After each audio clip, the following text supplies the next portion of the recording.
So today I wanted to talk to you, about Matthew 24, verse 37.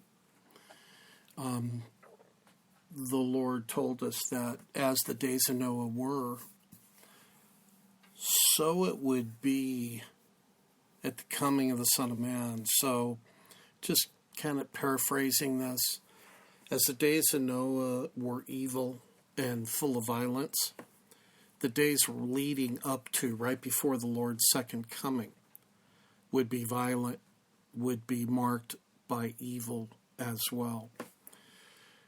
And what I wanted to do with today's update was to connect the dots between some of the headlines we're reading, some of the news reports we're seeing on TV, and what the Bible actually says. And I think you'll find once those dots get connected to the Bible, it's so obvious what's going on today. I do want to alert you to that if you go to back that up a minute. If you go to audioboom.fm/brostuff, and you pull up the audio titled The Days of Noah, then you'll see in the description on that audio a link to Pastor JD's prophecy update, his YouTube update, the Tamar show, where they talked about some of the things going on in Israel right now and the violence and the killings that have happened in Israel. And then also you'll see an article, a 22-year-old woman is killed in Jerusalem from a terror attack. I've provided the link to that article as well that leads to Israel today.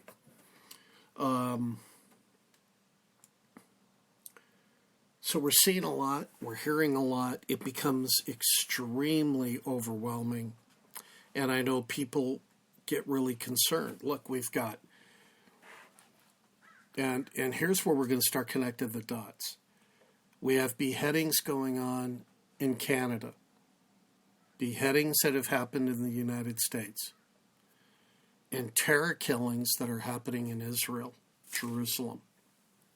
Now, I don't know about you, but it can't be a coincidence that the United States and Canada, who support Israel, Canada actually supports Israel more than the United States does at this point, but the United States is viewed, the perception in the Middle East is that the United States supports Israel.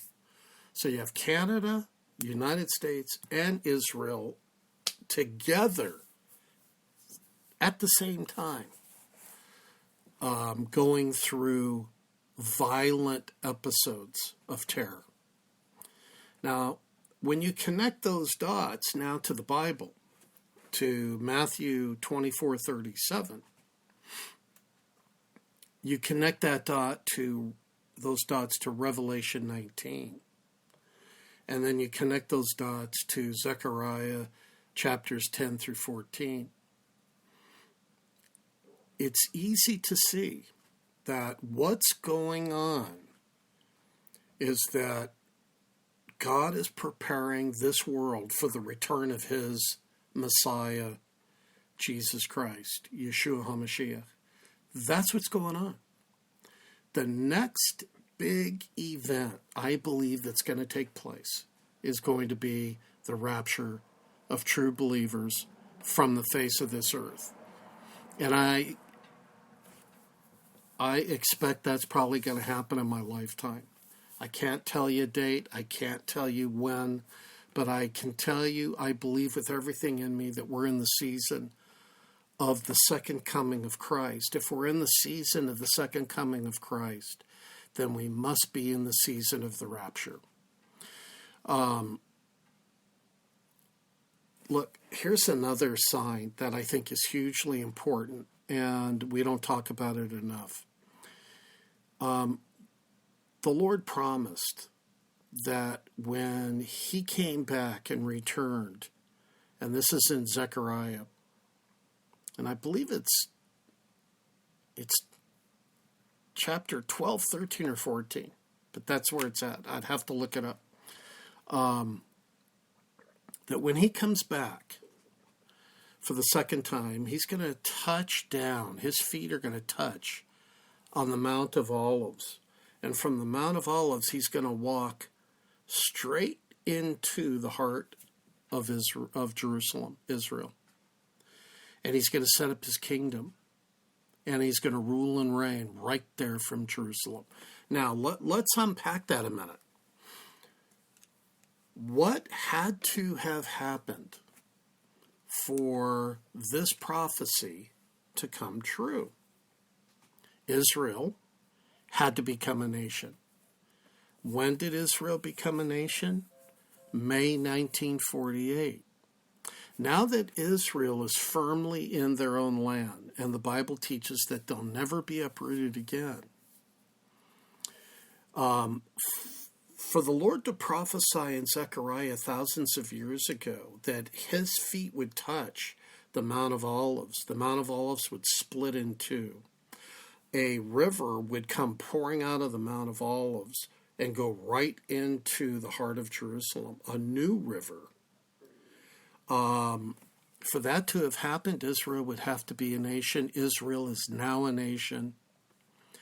And so we're in those days that this prophecy can come to pass. Also, you'll remember when the Lord left and the cloud took him up in the book of Acts, the cloud took him up out of the sight of the apostles, and they were staring and looking up into the heavens, and two angels said, "Hey, men of Galilee, what are you doing looking up there? Don't you know that the Lord is going to come back the same way he left?" And where's he going to come back? To the Mount of Olives. So again, Israel had to be a nation. The land of Israel had to blossom and become like a land of milk and honey. It is now. And that prophecy from those angels is also going to come to pass at the right moment in time. Now, when is that exact moment? Nobody knows. If anybody says they do, they're a liar. Because God said, no man knows that, no man knows when Jesus is going to return for his second coming. Nobody but God knows that. But the thing I wanted to pass along to you is we've got violence happening. Children are killing one another. We just had here in, I think, Maryland, in the United States, a child in a high school, a young person killed, went on a shooting rampage. And we see these things, Ebola. We see violence. Just the violence is becoming uncontrollable. And also deception. Deception is growing at unparalleled rates. And so I just wanted to encourage you to keep looking up because Jesus is coming back soon. And I want to remind you, too, to stay in the Word and to live out your faith and to obey God. Do what He tells you to do. Go to brostuff.org. To look at my intelligence reports, go to facebook.com/groups/brostuff to get involved in our Facebook conversation, and my audio blog, audioboom.fm/brostuff. I'll talk to you again real soon. Keep looking up. Jesus is coming back.